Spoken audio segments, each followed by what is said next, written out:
Assalamu alaikum बच्चों, welcome on board. So we are here with discussion of week 1 of the subject of accounting, business and society. तो इसके अंदर हमारा जो basic focus है that is on business, that is the second word of that accounting, business and society. तो जो scope है वो इसके टाइटल में भी मेंशन है कि basically you are going to be student और you are a student of BSAF accounting and finance के. तो ऑफ कोर्स जो अकाउंटिंग है दैट इज़ फॉर बिजनेस. तो हम बिजनेस से ही स्टार्ट करते हैं, that is the basic subject जिसको आपने आगे लेके चलना है. And you will see that every subject basically stems out of business. तो हमारा सारा फोकस इस पे है. आज हम जो बेसिक चीज़ें हैं वो कुछ डिस्कस करते हैं, लाइक बिजनेस क्या है, कैसे होता है, उसका स्कोप क्या है, कैसे करना चाहिए, उसकी फॉर्म्स और नेचर्स क्या हैं.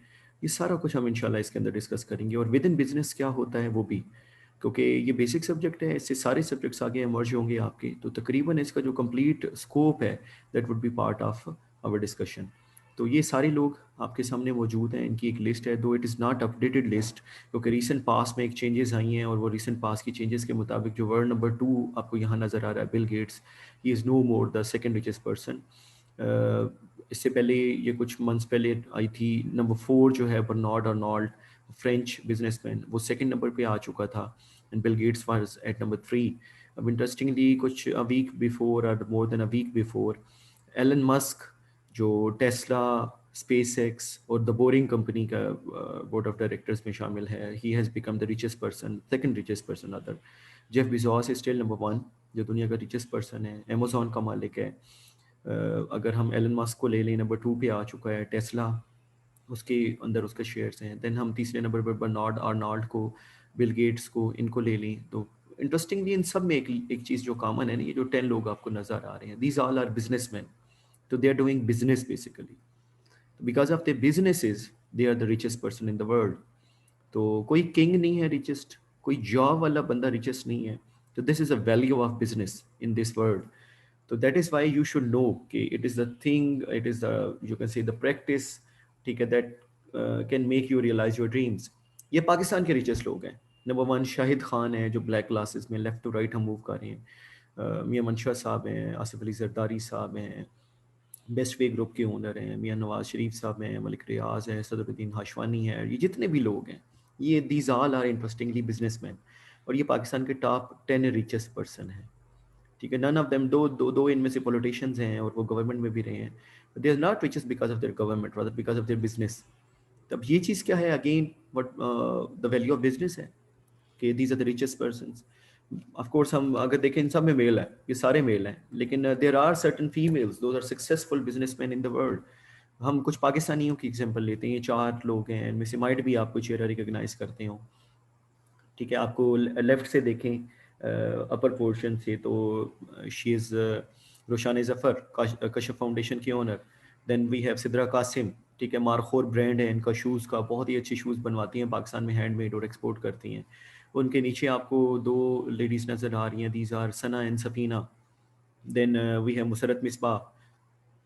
अब ये हमारे पास एग्जांपल्स हैं वुमेन एंटरप्रेन्योर्स की. तो दुनिया में मेल एंटरप्रेन्योर्स तो हैं, साथ साथ वुमेन एंटरप्रेन्योर, वुमेन बिजनेसमैन भी मौजूद हैं, और those are running their businesses very successfully. तो एक्चुअली जो रिकॉग्निशन है आपकी, ये जो वैल्यू है बिजनेस की, वो यही है कि if you want to become richest person, if you want to increase your wealth, तो you have the only way that is through business. इसके अलावा कोई और नहीं है. वो अलादीन का चिराग नहीं मिलता है. ठीक है, वो सारी चीज़ें जो हैं स्टोरीज में बड़ी अच्छी लगती हैं, रियलिटी में you have to do business. लेकिन बिजनेस क्या है, उसकी बेसिक्स क्या हैं, वो हम डिस्कस करते हैं. द बेसिक्स जो है ना बिजनेस की, या the basis of business, human needs and wants. याद रखें, ह्यूमन नीड्स और wants are the basics of business.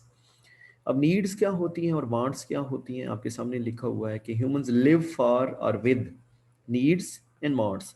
Needs क्या है, थिंग्स नेसेसरी फॉर सर्वाइवल. आपको एक नारा है बड़ा मशहूर हमारा पॉलिटिकल नारा, रोटी कपड़ा और मकान, these are the basic needs.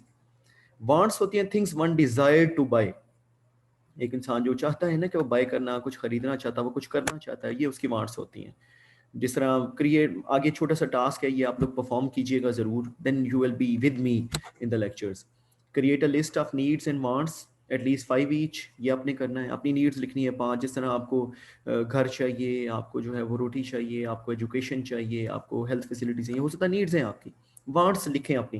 जिस तरह मैं अपनी अगर वांट्स बताऊं तो मैं चाहता हूं कि स्पेस एक्स जब रेस्टोरेंट अपना बनाए ना स्पेस में, तो मैं वहां जाऊं, ये मेरी वांट है।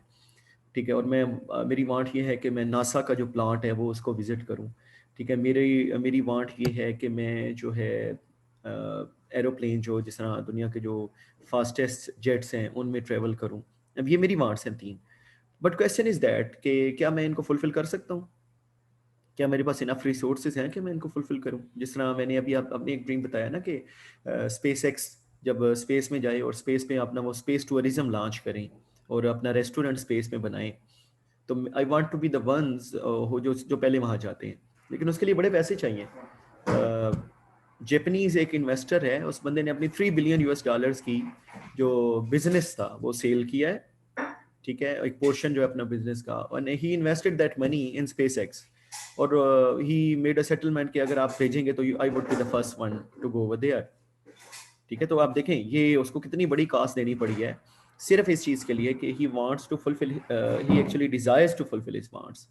तो जो वांट्स होती हैं इंसान की ना, और जो नीड्स होती हैं, ये इंसान को चलाती भी हैं, इंसान को डायरेक्शन भी देती हैं और इंसान को फॉलो भी करता है। लेकिन क्वेश्चन इज दैट क्या हम इस काबिल हैं कि अपनी सारी वांट्स को फुलफिल कर सकें? दुनिया में मेजर पोर्शन उन लोगों का है बच्चों जो अपनी बेचारे नीड्स भी नहीं फुलफिल कर सकते। नाश्ता होता है तो लंच नहीं होता, लंच होता है तो डिनर नहीं होता, डिनर होता है तो ब्रेकफास्ट नहीं होता। तो लाइफ का साइकिल यूं चल रहा है। सर्दियों के पूरे कपड़े नहीं होते हैं, गर्मियों के पूरे कपड़े नहीं होते हैं। ठीक है, तो ये नीड्स है जो बेसिक बहुत सारे लोग नहीं फुलफिल कर सकते। अगर नीड्स फुलफिल हो जाए तो हमारी वांट्स फुलफिल नहीं होती। लेकिन रिमेंबर बच्चों, कुछ लोगों की फुलफिल हो जाती है तो फिर नई क्रिएट हो जाती है। That is why we always say कि जो ह्यूमन की वांट्स हैं वो फुलफिल नहीं होती, क्योंकि वो अनलिमिटेड होती हैं। आपको ड्रीम है ना कि आप गाड़ी लेना चाहते हो, आपकी अपनी गाड़ी हो, आपको आपके बाबा गाड़ी ले दें आपके बर्थडे पे, या आप बिजनेस शुरू कर दो अभी से और अपना बिजनेस शुरू करके आप जो है 1 साल के अंदर 10 लाख रुपए कमा लो, आप गाड़ी ले लो। लेकिन एक वांट तो फुलफिल होगी आपकी, लेकिन वांट एंड नहीं हुई है आपकी। क्या होगा उस गाड़ी के बाद? हो सकता है आपका एक नेक्स्ट ड्रीम, एक नेक्स्ट वांट जनरेट हो। आप गाड़ी चलाओ, आपको यार ये गाड़ी छोटी है, मुझे बड़ी गाड़ी लेनी चाहिए। मेरी गाड़ी जो है वो उसमें रेसिंग की जो टर्बो है ना वो कैपेसिटी नहीं है। ठीक है, इट शुड बी टर्बो।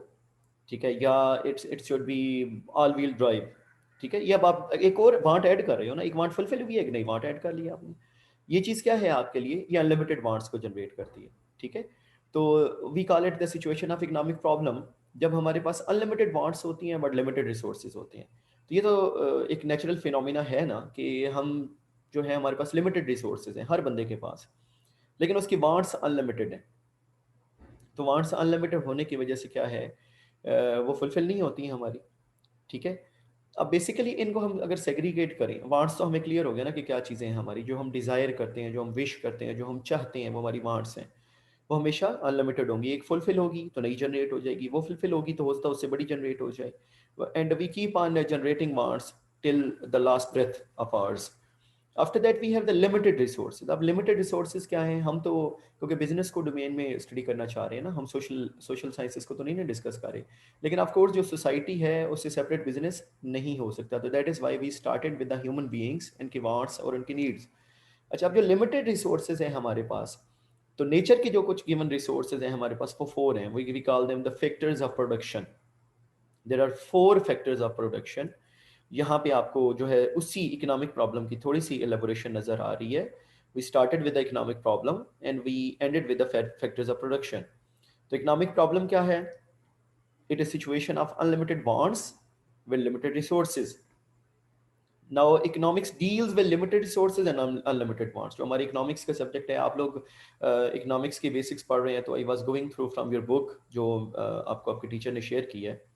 तो आई फाउंड दैट कि उसके अंदर भी चैप्टर नंबर 1 के अंदर फैक्टर्स ऑफ प्रोडक्शन की डिस्कशन है। वो लिमिटेड रिसोर्सेज की बात हो रही है और अनलिमिटेड वांट्स की बात हो रही है। ठीक है, अब लिमिटेड रिसोर्सेज क्या है? Those are in form of factors of production. You can see over there, I'm talking about this part, limited resources. So we have 4 limited resources. Number 1, land. Number 2, labor.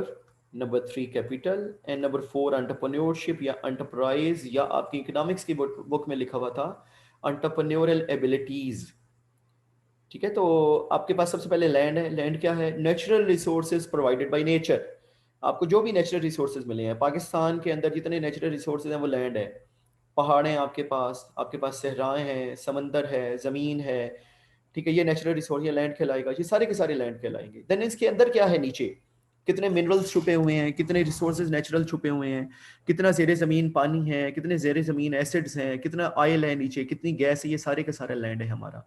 In land के ऊपर हमारे पास space कितनी है, हमारे पास हवा कितनी है, हमारे पास इन्वायरमेंट हमारा कैसा है, वो सारा हमारा लैंड में आ जाता है।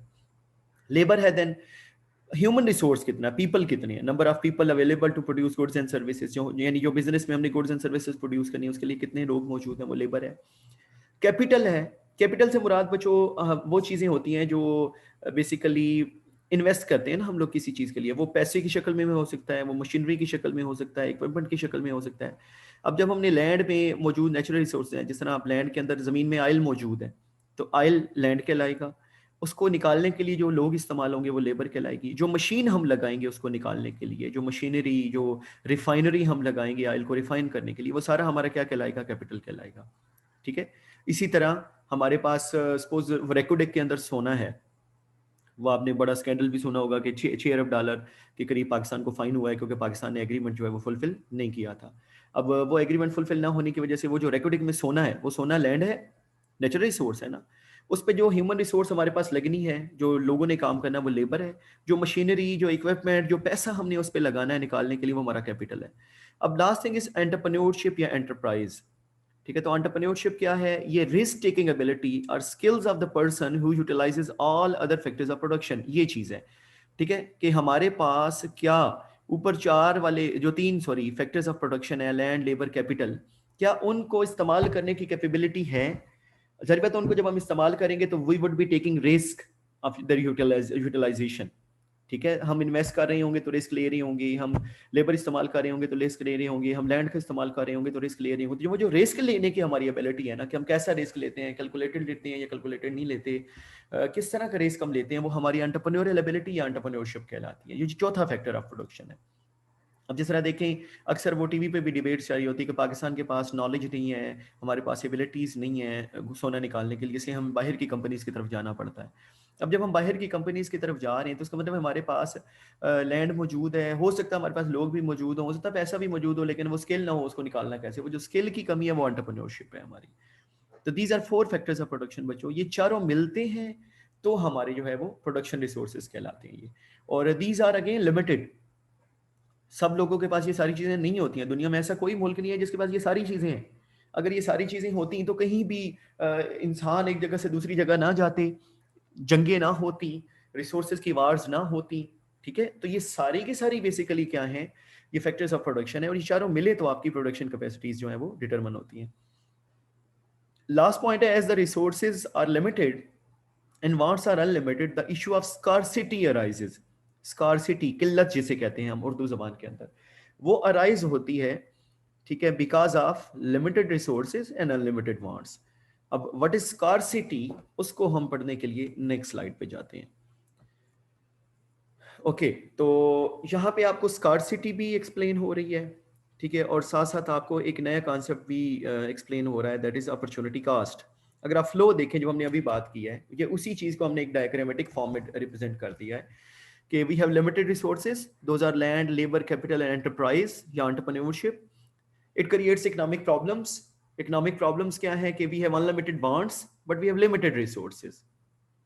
अब अनलिमिटेड वांट्स हैं हमारी और लिमिटेड रिसोर्सेज हैं, तो सारी बात है हमारी सारी वांट्स फुलफिल नहीं होंगी, because we have scarcity, we have scarce and limited resources, वो स्कार्सिटी जनरेट करेगा। Because of that we have to make choices, हमें कुछ चीज लेनी पड़ेगी और कोई चीज छोड़नी पड़ेगी।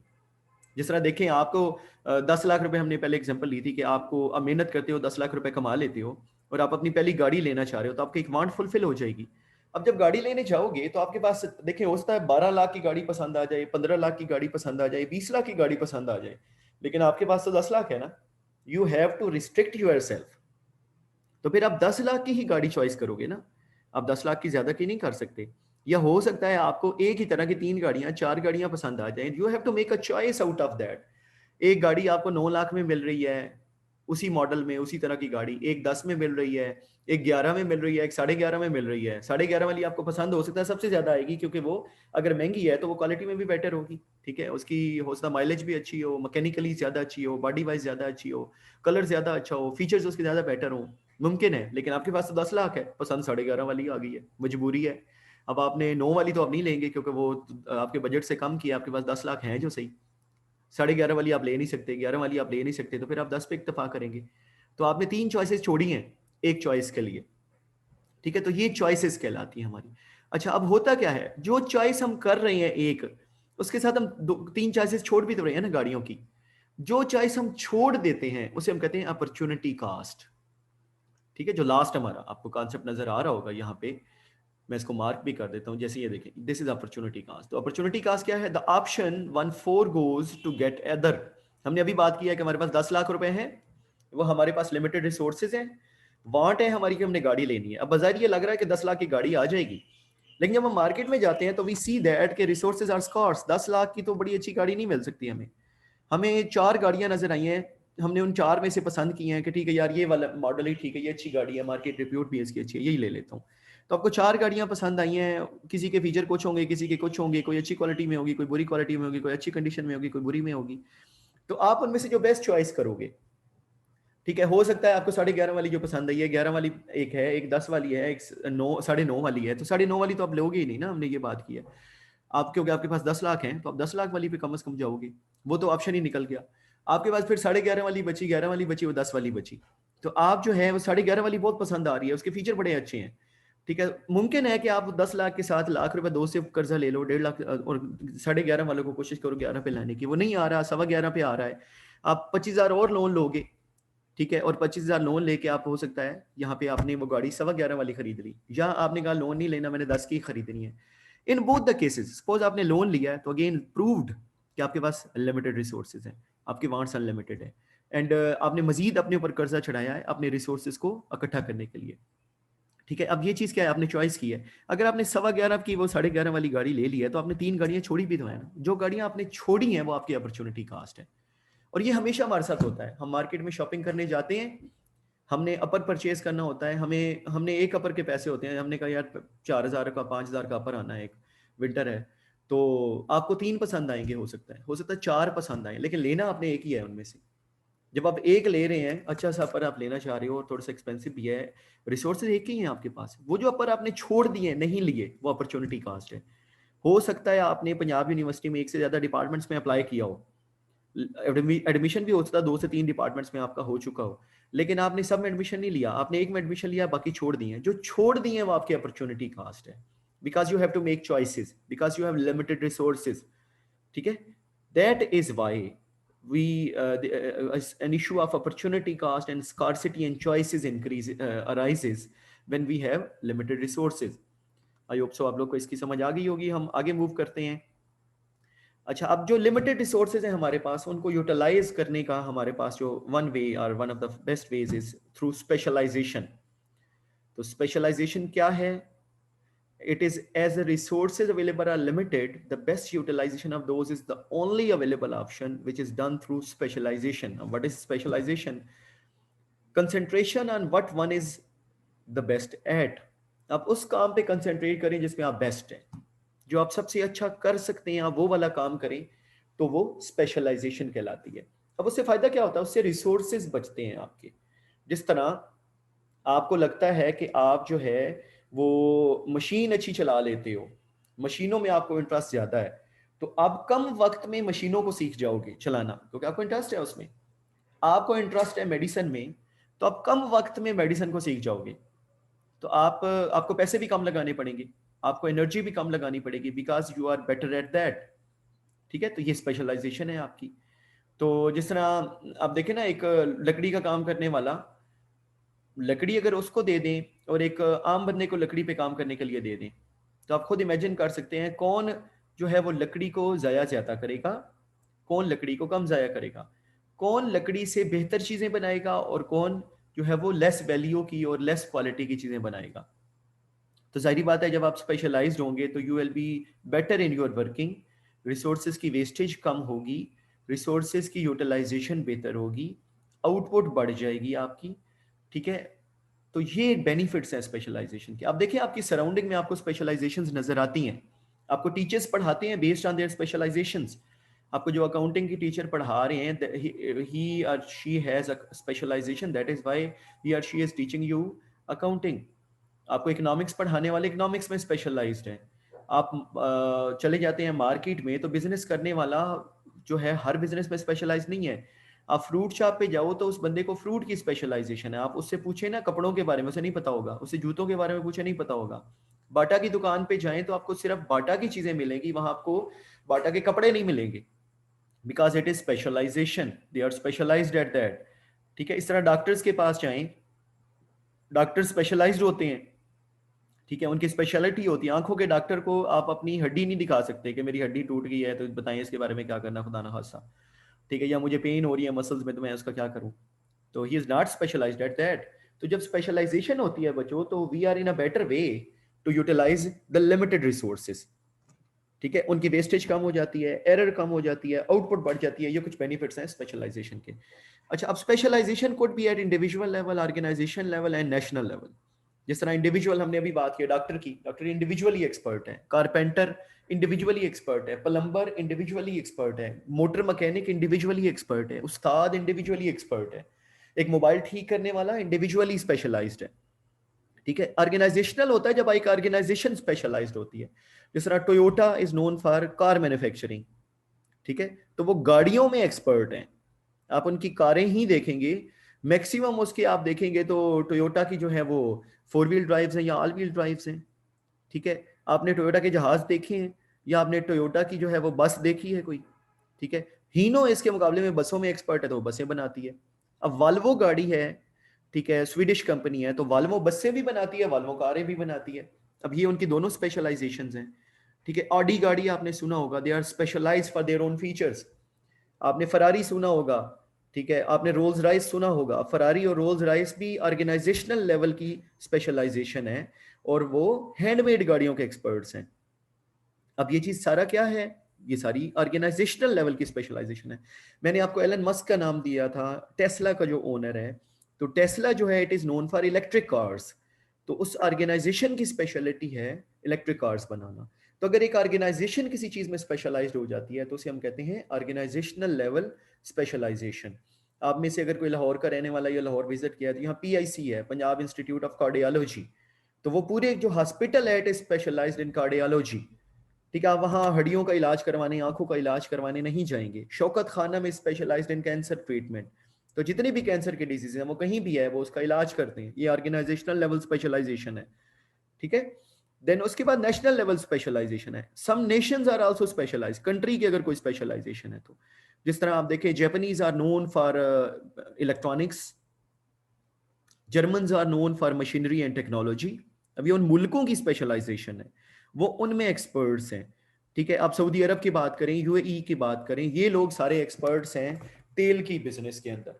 तेल एक्सट्रैक्शन, ऑयल एक्सट्रैक्शन और ऑयल की सेल इन द मार्केट।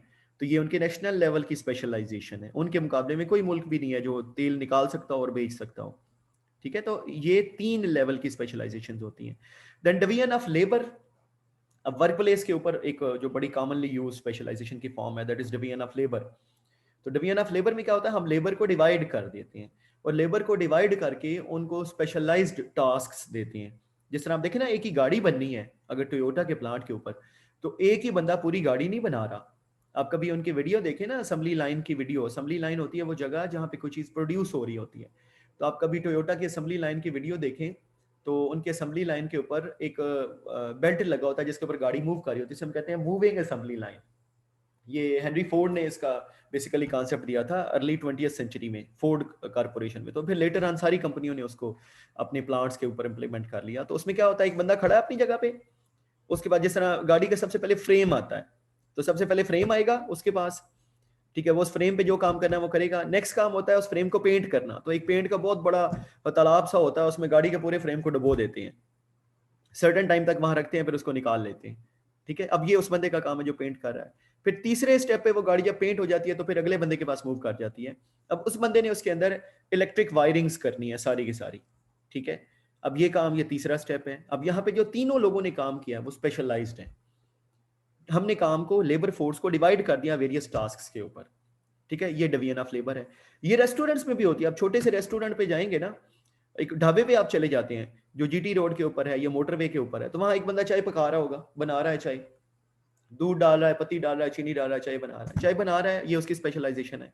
एक जो है वो उठा के सर्व कर रहा है, ये उसकी स्पेशलाइजेशन है, ठीक है। इसी तरह आप केएफसी में, मैकडोनल्ड में चले जाएं, तो एक बंदा वहां ऑर्डर ले रहा होता है, एक बंदा जो है वो कॉफी पे खड़ा होता है, एक बंदा आइसक्रीम पे खड़ा होता है, एक बंदा उनका जो है वो डिलीवरी कर रहा होता है अंदर से, ठीक है। अब वहाँ सेल्फ सर्विस है, जो भी कस्टमर आता है वो खुद ही जाके काउंटर से लेता है। लेकिन आपको भी वहाँ डिवीजन ऑफ लेबर नजर आएगी कि हर बंदा सेम काम नहीं कर रहा, हर बंदे की स्पेशलिटी अलग है।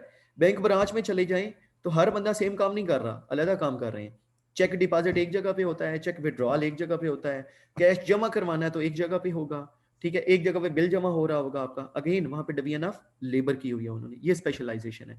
तो जब हम स्पेशलाइजेशन करते हैं ना, तो वी आर एबल कि हम बेस्ट यूटिलाइजेशन ऑफ रिसोर्सेज कर सकते हैं जो हमारे पास लिमिटेड है। चलिए, आफ्टर दैट जो हमने पढ़ चुके हैं अभी तक, we will sum it up over here. लेकिन जो हमने पढ़ा है उसको जरा कंक्लूड हम करते हैं, और उसकी बेस पे एंड वाला पॉइंट, जो लास्ट हमारा पॉइंट है, उसको हम डिस्कस करने की कोशिश करेंगे। हमने अभी तक डिस्कस किया है कि humans have unlimited wants, we have limited resources, land, labour, capital and enterprise की शक्ल में। Then because of the limited resources and unlimited wants, we have the economic problem जो स्कार्सिटी जनरेट करती है। तो स्कार्सिटी क्या है कि due to limited resources we face scarcity and issue of choices. Choices हमने करनी है बिकॉज ऑफ लिमिटेड रिसोर्सेज और अनलिमिटेड वांट्स। हमने अपनी सारी वांट्स में से कुछ को सरेंडर करना है, कुछ को जो है वो हमने जो है वो एक्वायर करना है, यू कैन से कि उनको अवेल करना है कुछ चॉइसेस को। तो एक या उसको फुलफिल करना, आप यूं कह लें सिंपल वर्ड्स में। तो हम जिस चॉइस को फुलफिल करेंगे वो तो फुलफिल होगी ना। लेकिन जिन चॉइसेस को हमने छोड़ दिया, it becomes our opportunity cost, ठीक है। देन स्पेशलाइजेशन है, that is one way of basically best utilisation of natural resources. तो अब फिर बिजनेस ऑर्गेनाइजेशन क्या करती है, ये इन सब को के ऊपर काम करती है। तो ये best utilisation of limited resources करेंगी कैसे, through specialisation and division of labour. Then production of goods and services, उनकी मदद से वो चीजें प्रोड्यूस करेगी लिमिटेड रिसोर्सेज को यूज करके। क्यों प्रोड्यूस करेगी, ताकि ह्यूमन की वांट्स और नीड्स को फुलफिल किया जा सके। और ह्यूमन वांट्स और नीड्स को फुलफिल वो करके, वो बेसिकली कोई चैरिटेबल इंस्टीट्यूशन तो नहीं होते ना बिजनेसेस, बिजनेसेस ने सर्वाइव भी करना होता है, तो ग्रो भी करना होता है। That is why they generate profits by fulfilling the human needs and wants. So these are the four characteristics of a business organization.